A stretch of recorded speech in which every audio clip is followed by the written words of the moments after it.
Good morning. Thank you for joining us today. My name is Hannah Booth and I'm the Communications Manager here at Moorpay. It's my pleasure to introduce the topic to you for this morning, which is managing an effective recruitment process. During what is being dubbed as the Great Resignation, many employers are having to recruit new members of staff. So in today's webinar, we're going to examine the key steps to ensuring your recruitment process is effective.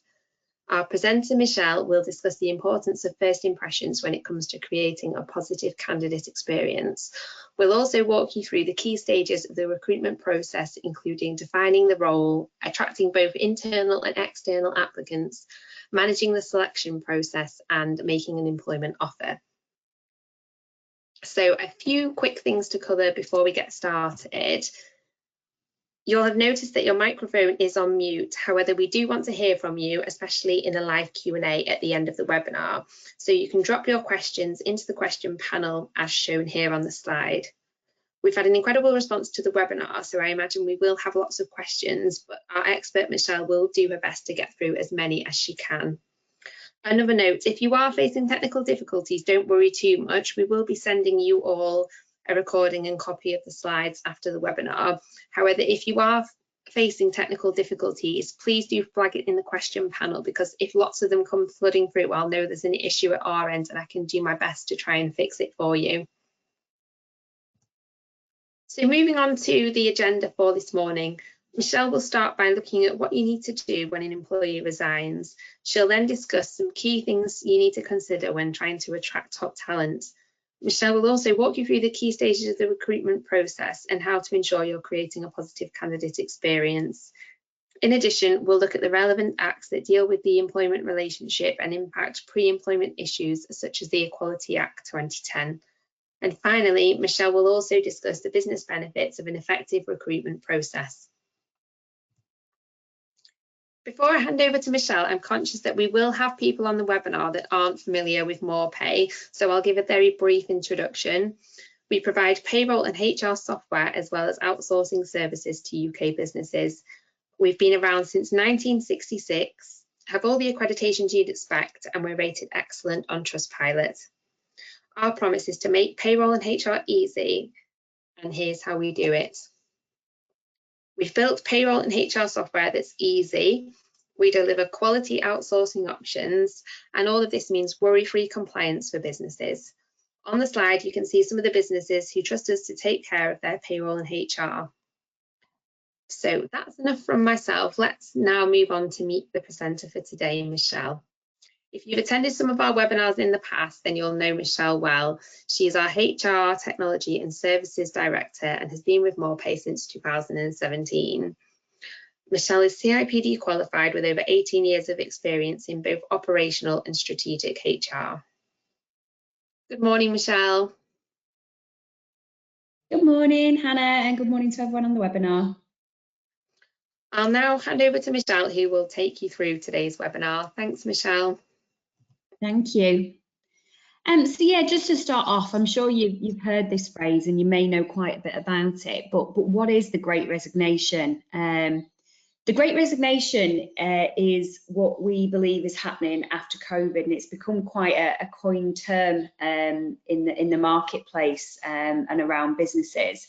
But just to kind of put it into context, a PwC survey from this year said that almost 1 in 5 employees globally say that they are likely to switch to a new employer over the next 12 months. And this is what is called the so-called Great Resignation. It shows no signs of abating yet. This has really been since sort of COVID was starting to slow down, that people feel they're in a different position, looking to change jobs. They've thought they had COVID and it's made them, during COVID, it's made them rethink about what their priorities are in life. So many things changed during the pandemic, whether it was the big shift to working from home or the industries that had to stay in and work right through the pandemic.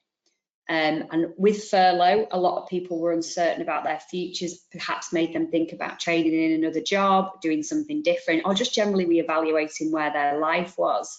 And now things have started to pick back up again with industries and everything's open and we're all moving on.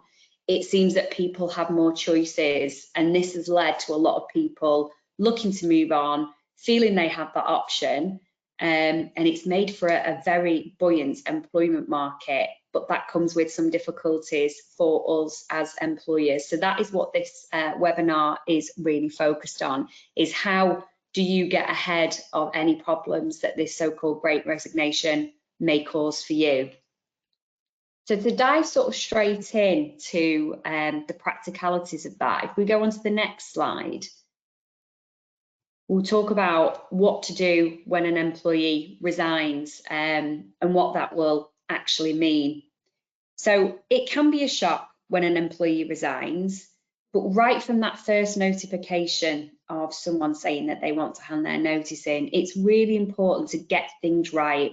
One, from a process perspective, to ensure that there's a smooth exit for that leaver, but also then to ensure that you're in the right position to go forward and recruit for that role. And these are some of the things that we would recommend you do when an employee resigns. In a lot of instances, an employee will first of all come up to their manager or whoever they need to hand their notice into and say it verbally. It doesn't always happen like that, but in a lot of cases it can. So I would always recommend having some sort of initial informal discussion just to ask them why they're leaving, what information they would like to give you. There are some instances where somebody hands in the notice and then a number of issues come out that actually are solvable. So they said, you know, I wanted more money and this job's offered me more money, and there may be a conversation to be had. Not always the case, but it's worth opening that conversation. What you would need to do then is when you've had that informal discussion, if they are leaving and you conclude on both sides that that's the things that's going to happen, you need to make sure that you get that notice in writing so that you can put the right processes in place internally. Things that you need to decide on is, do you want the employee to work their full notice? Are you going to pay them in lieu? Or are they going to request to leave early? If they do request to leave early and it's at their request, not yours, then you don't have to pay them their full notice period. To say their notice period is particularly long, you need to check contractuals. If their notice period is, say, 3 months, but they ask to leave early and you can agree on 2 months, then that is fine. You would pay them for those 2 months. If for whatever reason you don't want them to work their whole notice period, it could be that they're going to a competitor and you want to put them on garden leave, or it could be another reason. You still are obliged to pay them for that notice period. Which brings on to the next point, which is make sure when you're going through this that you review the contracts and make sure you're completely clear with your HR team or whoever supports you from an HR perspective, that you know the difference between contractual and statutory notice periods. It's always a good idea to conduct an exit interview. It is really invaluable feedback, and it's one of those things. Conduct that interview, whatever that interview looks like, take that information and feed it into a central place so you can really start to see a picture of the landscape of why people are moving, the reasons that they've chosen to move, and anything that you might be able to do for the employees who still remain to make things different. There may be some really good ideas in there. And then obviously in terms of the job itself, ensure there is some kind of resignation handover. Now, in an ideal world, when someone hands a notice in, you'll have the new replacement in time for them leaving. We don't live in an ideal world. So even if it's not a new person that they're handing over their work to, think about where that work could go temporarily. What do you need to get off them in terms of knowledge about their job? And I think it's really important to try and make the leaver experience a positive one. There are some instances where, you know, that may mean that doors left open for the future for someone to return.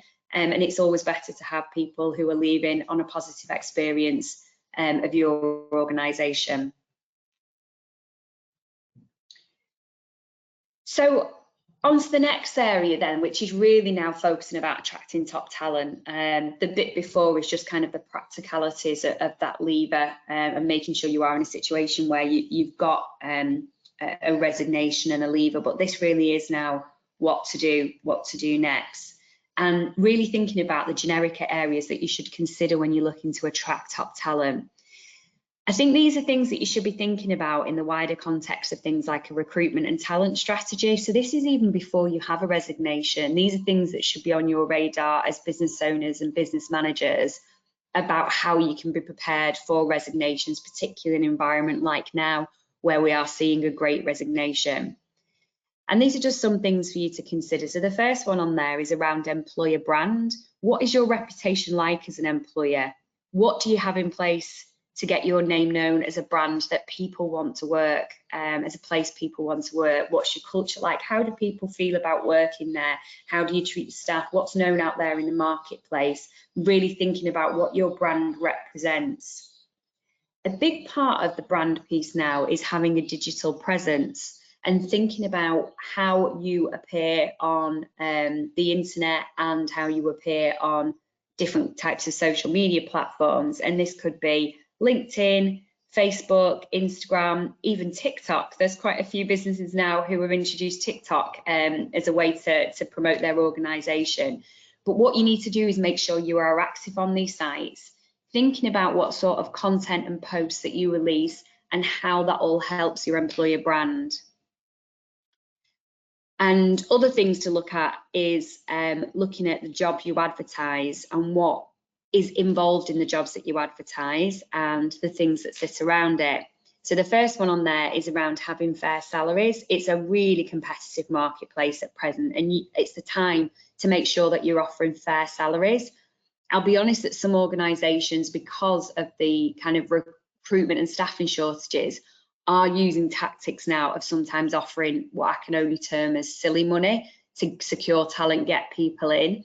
I'm not necessarily saying it's about that. It's not always the great tactic, but it's about making sure that you review your salaries, you believe you have fair and competitive salaries, understand how they compare in the marketplace, and make sure that you're pitching yourself at the right level to get the right talent. The salaries can also be enhanced though with a really decent benefits package, whether this is having salary sacrifice schemes, discount portal, access to healthcare, things like cycle to work, childcare vouchers. There are so many options out there, and it really can form part of an attractive package to entice people to move. These are all like little pieces of a jigsaw that fit together. I think another thing that is becoming more and more important to employees and something that they look for in a prospective employer is around wellbeing support.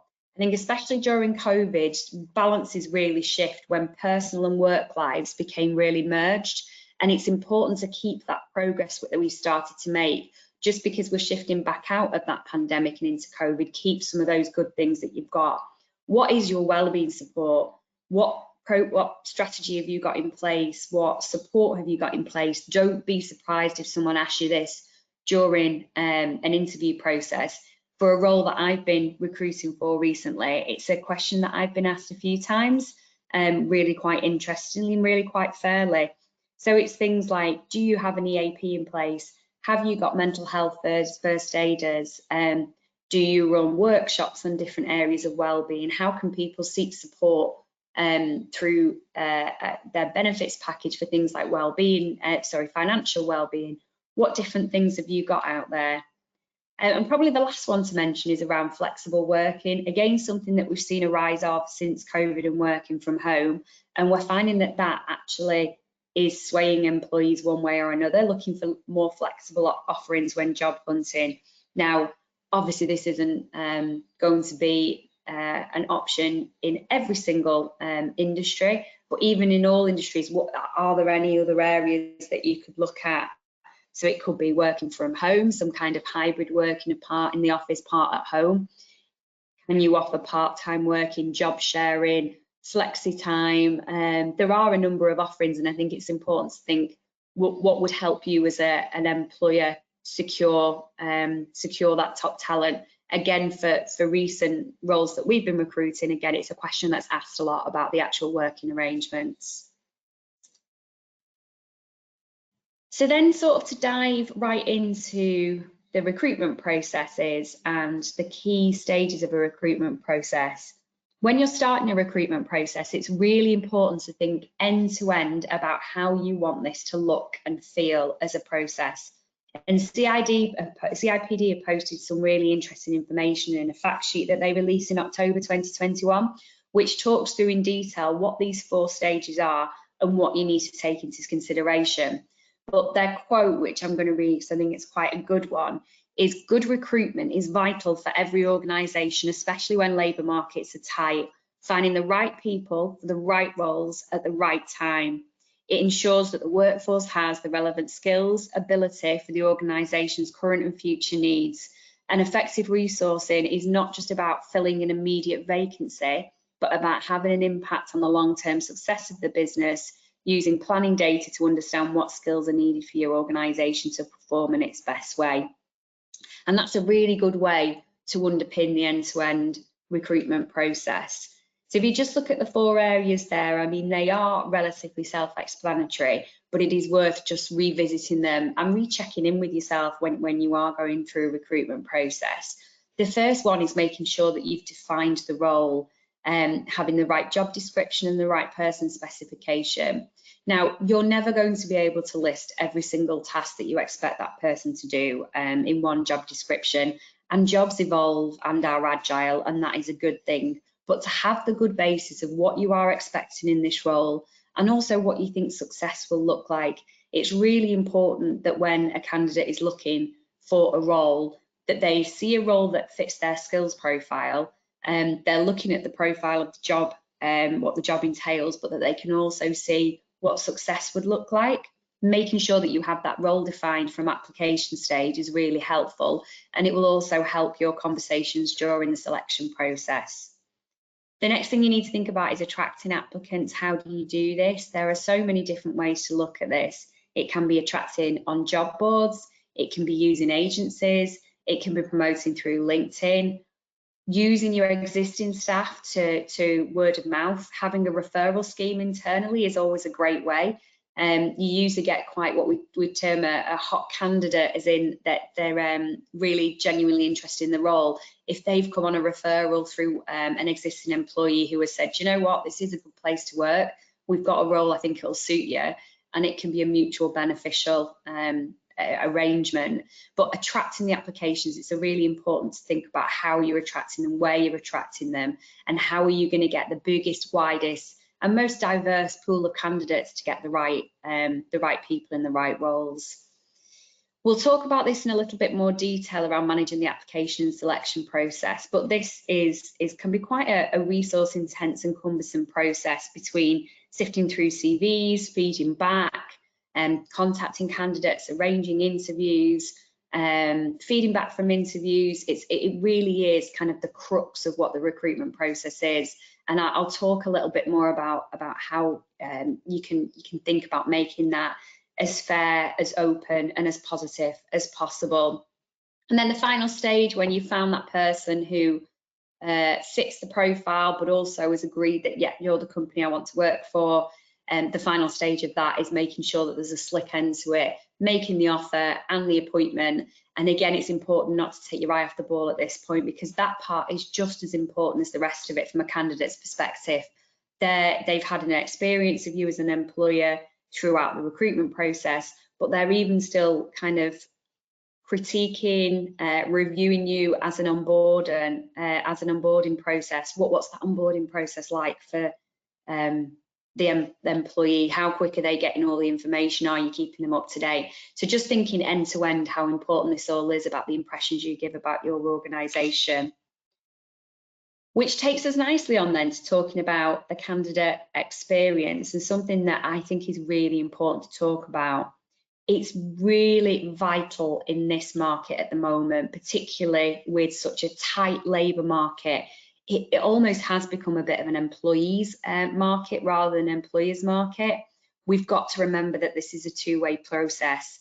I think there was a certain time years ago, years gone by, where recruitment may have been seen to be quite one-sided in the employer's favour. The employer was looking for the right candidate, and I will choose the right candidate. And in the most extreme of examples, you know, I will make that decision over whether you are welcomed into our organisation at this time. Now, that is always going to be part of it. The organisation has to find the right person for that job, but the world has changed and this market is now competitive. It's a chance for the employer to review suitable candidates, but you've got to remember that it's also a chance for candidates to review and make a decision on you as an organisation. And everything that they experience during this recruitment and selection process will give them an impression of how you will behave as an employer. So just some of the kind of top tips that we've called out.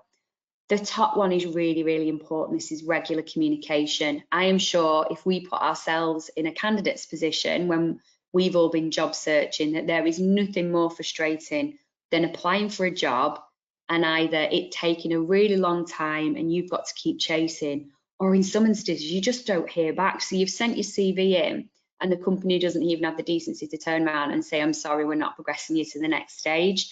And when you're a candidate and you're managing multiple applications at the time, this is really important to know where you stand. So think about how you, your recruitment team, your managers, whoever it is managing that process, is going to keep regular communication and feeding back to the employees on the outcome of each stage. During the whole process, think about your company values and how you can demonstrate that to them, and where that will come out. Is it, you know, even the application process, the selection process, what does your company stand for? What are the values that your employees stand by, and how do you portray that to a candidate? It's really important to make them feel valued as part of the process, because it will help them to think that you're going to value them and their input as an employee. And in this kind of marketplace, that is what most candidates are looking for. Where am I going to go where I'm going to get a fair salary, a job that challenges me, I'm going to feel valued, I'm part of a good organisation with a good culture? All of these things come into play now. And the final one on there, I think it's in some ways obvious, but it's worth a call out because it doesn't always happen, is be respectful of the candidate's time. There are experiences that I've even had in the past where you turn up for an interview and someone keeps you waiting for 45 minutes because they've had a meeting that they couldn't get out of. Now, these things might happen, but if that's something that's happening regularly, then that would give a candidate a quite bad experience or view of that employer, that you're not valuing their time as an individual. So just think about those things when you're going through the process. Moving on now to a little bit more about some of the things that you need to remember from an employment law perspective, because there's all things around the process that you can do to help make it a positive experience, put yourself in the best position. But we've always got to remember that there's always an employment law element to it. Now, there isn't actually a specific or single act or law that governs recruitment and selection in the UK, but many aspects of general law cover the pre-employment stage as well, and it's really important to take this into consideration. The most important of these is the one that's on front of you, which is the UK Equality Act of 2010. And this makes it unlawful for employers to discriminate against their job applicants and alongside existing workers because of one of the protected characteristics which are below. So age, disability, gender reassignment, race, religion or belief, sex, sexual orientation, marriage,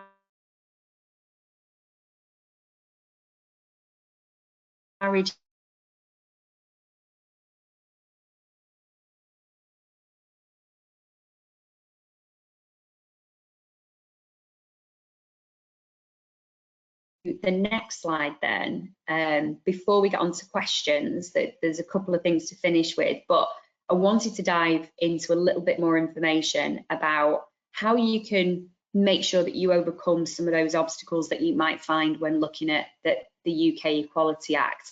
And the crux of it is all about making sure that you've got inclusive recruitment practices right from the beginning, so that if you ever found yourself in a situation where somebody questioned the outcome of the process, that you are fully prepared to answer that because you know you've got the right practices and standards in place. So just some hints and tips to think about.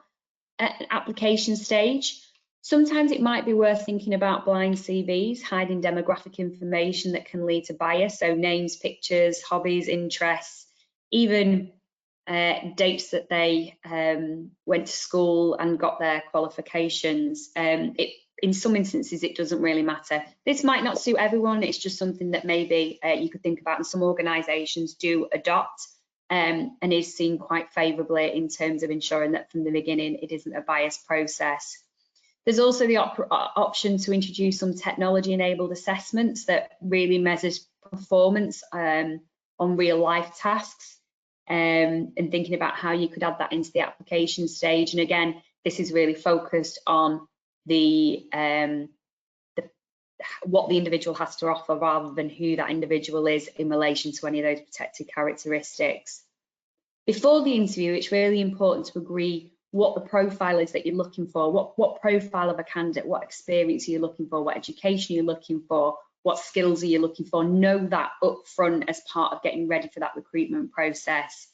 Make sure that you've got an agreed scoring system against the candidate profile, what attributes are most important, and ensure that everybody who's involved in that process is aligned on how you score, so that if you were challenged, you could feedback with as much of an objective way as possible rather than a subjective way. During the interview, just some little pieces of advice: avoid forming decisions too quickly. You may have an opinion of a candidate within the first few minutes, but it's important to make sure that you see that process through, because a candidate may just be nervous at the beginning of the interview, which has caused them to act in a way that they don't normally do. Help put them at ease. Maybe start by talking a little bit more about the role, ease them into that interview process, and you might find that by the end of the 45-minute, hour interview, however long it goes on for, that your opinions change. Sometimes they do. So try and avoid making an early opinion. And if you do form an early opinion, we certainly wouldn't recommend that you cut an interview short unless there's very extreme circumstances. See that interview through and make sure that you've given them as much of an opportunity as everybody else. It's always worthwhile having more than one interviewer present, so that you've got balanced views and a range of opinions on each candidate, and that helps pull out and avoid biased blind spots that one may have over another. And then ensure that each interviewer scores the candidates separately. That's a really good way of you kind of both, if it's two of you both parting, reviewing and then coming back together. Just going on to the next slide then, which talks a little bit more about post-interview. So just waiting for the slides to catch up. Brilliant, thank you. Post-interview, make sure that you keep a record of the scores for each of those candidates and then have the group discussion. Be systematic when you're going through each attribute. Stick to the facts. It may sound obvious, or it may sound like a really strange thing to say, but questions like, what did you think? That's a very generic question, sometimes quite difficult to answer. It may form part of the discussion, but in terms of feeding that back to a candidate, it's much easier if you and whoever else involved in the interview selection process really kind of sticks to facts about the attributes and the scoring. Challenge any biases that you see in the room. It can be quite difficult, quite uncomfortable, but if someone's mentioning something they like or dislike about the candidate, that's not part of the criteria. Think about how relevant that is. Look at the scoring system. Did that come out in another way? If it did, that's fine, but avoid kind of what did you think, what did you like or dislike. Really try and stick to the facts. And then make sure there's a log to track all the decisions. Share with hiring managers around your business to try and make sure that there's a fair and consistent recruitment approach across the whole organisation. And then post-hire, it's always a good chance to audit your recruitment process and look for any improvements that are necessary, and keep constantly revisiting that and recommunicating it to anybody who's involved in a hiring process. And if you kind of look at all these things in the round, this will really help you one, get the best candidate for the role by staying inclusive, widening that pool, making the right objective decisions, but will also help you from an employment law perspective in being ready to defend should you ever get challenged on the decisions that you've made. So conscious we're coming up to the half-hour mark, and I'd really like to leave time for questions, because I know we'd had a few questions that came in before the webinar actually started, which is great to see. So just before we move on to that, I'm going to finish off with just thinking about the benefits of an effective recruitment process, and just again, some of these will be obvious, but it's always good to think about why you are doing this and what benefit is it giving to your business. The biggest thing is that it's ensuring that your organisation has the relevant skills in its workforce. That is the key to helping your organisation be a success, making sure that it's got the right people in the right roles at the right time, and that will have a real benefit to your organisation overall. An effective recruitment process will really help with your employer brand, because it's the sort of thing that people will talk about. They've had a positive candidate experience, even if they didn't get the job in the end. If they've had a positive experience, they're much more likely to be talking about it either on social media or within their networks, and that really helps you improve your employer brand going forward. Productivity is likely to be increased if you've got an effective recruitment process that's an efficient one as well. The time to fill vacancies should be shorter. You're getting the right candidates in the right job, which will all help with increased productivity. We all know how hard it is when somebody leaves. You have a huge gap in between somebody leaving and starting, and the impact that that has on the organisation, on all their teammates. But making that effective and efficient recruitment process will really make a difference.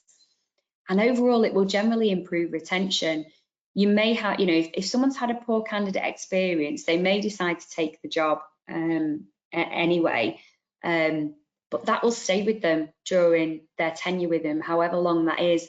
And it sometimes people may think, you know what, I didn't have a great candidate experience, but I'll give the organisation the benefit of the doubt.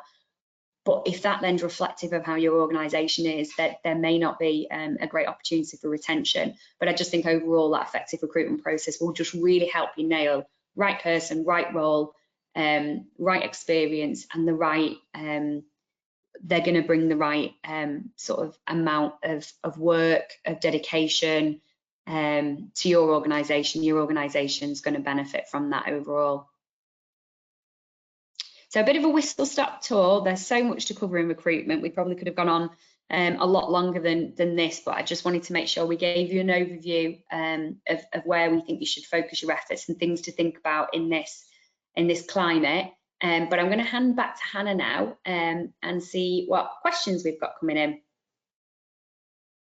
That's great. Thank you, Michelle. So we've had a number of questions through that we will start to run through now. We've had a couple around applicant tracking systems. So I will start off with those. The first question is, what size organisations or number of posts filled per year normally trips companies into using an ATS applicant tracking system? At what recruitment level do they become worthwhile or cost effective? That's a really good question. One that doesn't have a definitive answer, but I'll try and explain sort of my thought process behind that. So applicant tracking systems have gained real really gained traction in the last few years, and a lot of medium to large size companies are moving to this now to help manage the process and also help give candidates a more positive experience, because things are being tracked, they're being tracked more automated, and that's a really, really positive thing. I wouldn't say that there's a minimum. It all depends on, a big thing's going to come down to budget, around the budget that individual organisations have. I certainly think there's a place for them in most organisations, and there are lots of different application tracking systems out there, and there are some that are really aimed at small and startup organisations. So they may be more simplistic, maybe more cost effective. So if it's something that you think you are interested in as an organisation to help you, I don't know, move away from spreadsheets and files, then I certainly would recommend it, and don't let the size of your organisation or the number of vacancies you have hold you back. It's definitely something that could add value to any size business. Thank you, Michelle. And the second question around the applicant tracking systems was, whilst they can be impersonal in terms of screening, have any comparisons been done on applicants' experiences of both systems? So in the competitive job market, can you deliver a better quality service to your candidates by using people or an ATS? I've not got any kind of specific studies to talk about, but I'm sure a quick Google search would find them, particularly from the applicant tracking system companies themselves. What I would say is there's kind of a place for both. I think you'd certainly get a more streamlined and efficient process with an application tracking system that automates either responses or even just triggers for you to respond to them. That is a lot more effective. And if you think back to one of the slides I talked about a positive candidate experience, I think an ATS will certainly improve and make a positive candidate experience. But just think about when you're building that process, think about, do you want to add in any human touch points as well? I think there's probably a place for both. It's great if people are getting automated responses to an application. So For example, if someone is screened out, that they automatically get an email that says, on this occasion, I'm really sorry you weren't taken forward. It might even give them reasons. But as you get further down the process, there's still an element and an opportunity for you to add in that human part to it as well. And I think the two together would really complement them. But overall, an ACS will really help you make things smooth and streamlined. Thank you, Michelle. So next question is, how should I deal with candidates being offered the opportunity to stay with their current employer at a higher salary or with a better package? Yeah, that is something that is happening a lot at the moment, and is all part of this Great Resignation. So when an employee hands in their notice after you've gone through the whole process, made the offer, they've accepted the offer, and then you get counter offered. This is really dependent on your individual circumstances as an organisation. There isn't a one-size-fits-all answer, but it is probably worth a discussion internally with the relevant people. So if somebody comes back to you and says, I've been counter offered by my current employer and I'm considering staying, you've got to think about, do you want to counter offer? I certainly wouldn't suggest getting in a bidding war, because they can turn quite awkward, and who knows where they'll end. But you've got to ask the question, do we want to counter offer? Have you got the budget to counter offer? Is that candidate worth the counter offer? It may come at that first pass, you think, do you know what, it's really not worth it. Either we don't have the budget for it, and we'll have to go back to the pool of candidates that we had originally, or you might think, no, this is worth a counter offer. What I would say is that if you are counter offering, make sure you have a really detailed conversation with the candidate. It isn't all about salary, although salary is important for a lot of people, particularly in the current climate. There is still a big element of candidates wanting job satisfaction, the right place to work with, the right balance, the flexible working, the right benefits package. It is more than just salary. So try and have that overall conversation with the candidate to truly understand what it is that they want, and then make your decision from there, and you will make the decision that's right for your business. Thank you, Michelle, that's really useful. So the next question is, what are your top tips for onboarding employees? Again, a really good question, because as I kind of mentioned before, onboarding is just as important as the rest of the recruitment process. My biggest tip for effective onboarding is efficiency and regular communication. They're my two top tips. Once you, as a candidate, have accepted a job offer, there's probably a period of nervousness. There may be a thing of, have I done the right thing leaving the current job that I'm in? Is this definitely going to go ahead? Have I got anything to be worried about? So make sure that you go through that process as efficiently and effective as possible and communicating with them. Make sure that from the day that they accept their offer, that you get their contract to them as soon as possible, because most people don't like to hand their notice in to their current employer until they've got that contract in their hand. Once they've got the contract, help them with any questions that they may have, get the contract back to them in an efficient and effective way, and support them during that time. And then really think about how you're going to onboard them. Have you agreed a date? What does their onboarding look like? Once they start, do they have an idea of what their induction will look like? It's all about helping them feel at ease about joining your organisation.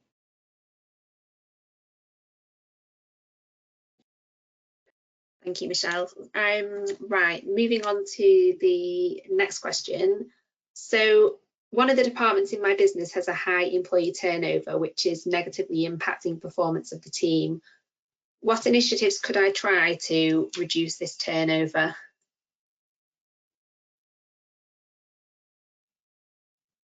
Sorry, I was just coming off mute there.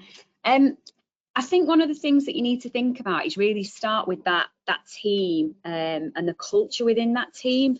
That probably is something that you need to really focus in on. What is causing people to leave?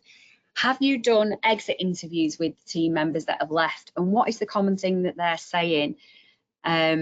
It's the best way to sort of get the best out of this is to avoid people leaving in the first place. Some attrition's good and it's always going to happen. But if you've got a particular focus problem on one team, you really need to think about how you're going to resolve that. And the main thing is looking at the reasons why they are leaving. You can look at exit interviews, but you can also talk to the current incumbents in that team, whether you're doing some kind of employee satisfaction survey, whether you have individual conversations with them, asking them to action plan and think about how you could make this a better team to work in and a better place to work, and feed that into your overall strategy. It's really about focusing on that team.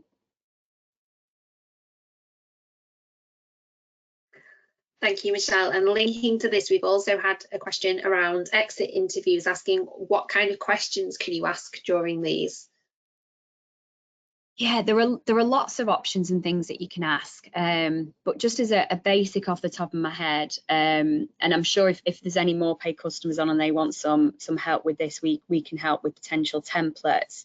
I think that the main questions are asking them why they are leaving, what are they leaving for, and if they will answer the questions, what are they going to that is different from here.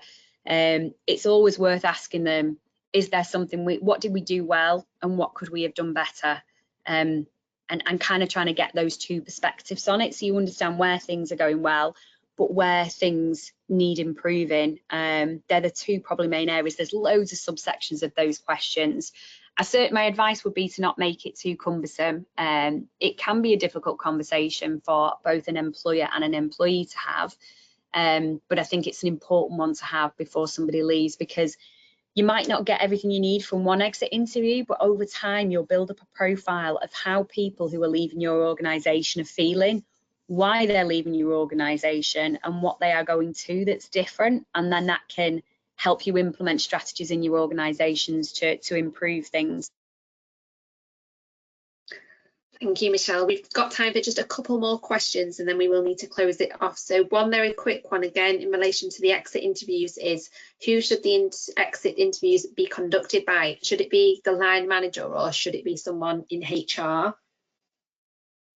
It can be dependent on how you want to act as an employee. There isn't a hard and fast rule about it. Like to keep it completely separate and neutral and have an HR person hold that, and they think that the employee who's leaving is going to be more open and honest with someone who's neutral. But in the same way, if there's a good relationship with the line manager, there's no harm in a line manager doing it either. Think about the makeup of your organisation, and you don't always have to stick to the same person, you could change it about, but it's a good idea for you to think as a kind of a leadership or management team how you would want them to run. There are pros and cons to both ways. Thanks, Michelle. So finally, the final thing we'll touch on is we've had a couple of questions around internal applicants. So I'll ask the two questions together. So the first question was, does the job have to be advertised internally and externally? And then the second question was, if we know internal candidates don't hold the skills and experience required for the role, although they feel that they do, can we just have an informal discussion to let them down rather than going through an interview process? How would that work? I'll take the two separately. I think it's always a good idea to advertise internally and externally. When you're thinking about an inclusive recruitment process, this is part of an inclusive recruitment process. You open it up to everybody, and it's good for internal candidates to see opportunities arising. You know, when you think about why people stay in organisations, sometimes people talk about career paths and that they're moving because they can't see anywhere to go in their organisation. So as a general rule of thumb, it's always good to advertise both internally and externally. In terms of an internal applicant, you don't have to take them to interview stage. What I would suggest though, and the best way to make sure that this is fair, allow them to apply for it. You may turn them down at CV or application stage and not progress them to interview, but to cut them off before they've even had chance for a job, or to think about this job, it's probably quite a difficult thing to do, and probably doesn't set the right tone for how you want your organisation to be seen. My advice would be, allow whoever wants to apply for the job to apply for it. Do your normal sifting process of applications and CVs. And if there's internal candidates who don't have the relevant skills, qualification, experience to go forward to the next stage, then give them that feedback. But what you will have with an internal candidate, you wouldn't do necessarily. Sometimes you can just send to an external candidate, I'm sorry, you don't have the relevant skills or experience. You need to take more time, energy and effort over feedback to that individual. Be open and honest with them. Tell them why you didn't take them to application stage over somebody else. Have the objective information there. But that may also lead to a positive conversation where you turn it into a development opportunity and say, okay, so you're missing skills X, Y, and Z, but let's think about how we can help you get those over the next coming months. That means that next time a job comes up like this, you might be in a better position. Brilliant, thanks Michelle. We will now close the Q&A session off there. I'm sure you'll all agree that there was some really useful information shared during that, so thank you Michelle. Before we do close the webinar off for today, I will point you in the direction of our Knowledge Centre. If you haven't been on there already, it's on our website. You can navigate to it from the home page, and it's packed full of lots of useful resources, whether that be webinars, guides, blogs, and everything in there is free to download. So please do take a look, and there actually is a recruitment section within there as well. So there'll be lots of additional content that you may find handy. Finally, we're always striving to improve our services, so we'd love to hear your thoughts on today's webinar. As you leave the session, a very short survey will appear on the screen, and we'd really appreciate it if you could take 2 minutes to complete it. So that's everything from us this morning. Thank you very much for attending, and thank you to everyone who asked a question. As I said earlier, we will be sending a recording and a copy of the slides after the webinar. That will come up in your email, so do look out for it.